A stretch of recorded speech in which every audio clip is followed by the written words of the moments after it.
एउटा hack share गर्छु है। फुल प्रेमी हुनुहुन्छ, फुलको सकिन हुनुहुन्छ, तर फुलको रेट सुनेर चाहिँ ढल्ला जस्तै हुनुहुन्छ भने यो ह्याक चाहिँ हजुरहरूको लागि धेरै इम्पोर्टेन्ट छ। सुन्नुहोस् है, यो सबै पोली ब्यागमा लगाएको चाहिँ लोकल सयपत्रीको बोट हो।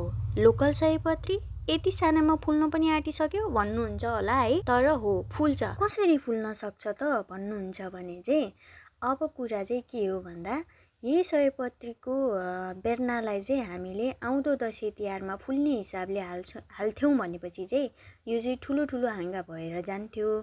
तर यही सयपत्रीको बेर्नालाई चाहिँ हामीले अहिले वैशाख जेठमा चाहिँ फुल्ने गरेर राख्छौँ भनेपछि चाहिँ सानैमै चाहिँ फुलिहाल्छ है।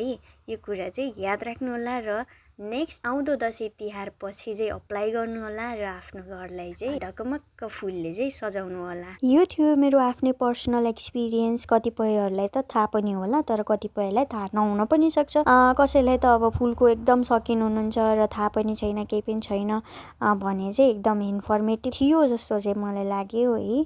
अब यस्तै हो, तलमाथि गर्दा गर्दै अब यो चाहिँ सबै मेरो छतको फुलहरू हो होइन।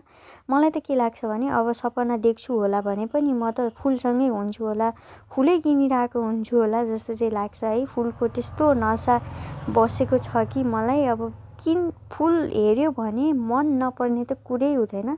गोजी रित्तेको पनि थाहा हुँदैन यदि पैसा छ भनेपछि है। छैन भनेपछि त के गर्नु, आकाशको फल आँखा तरी मर भने जस्तै हेरे मात्रै हुन्छ। र म चाहिँ अब तलको गोडमेल गर्न थालेँ। फुल नफुले पनि मलाई चाहिँ अब फुलहरूको केयर चाहिँ गरिराख्नु मनपर्छ। सो अर्को सिजनमा चाहिँ राम्रो फुल पाउन सक्छु नि त। भिडियो मन पर्यो भने लाइक, सेयर, सब्सक्राइब गर्न नभुल्नु होला। Thank you so much, by by.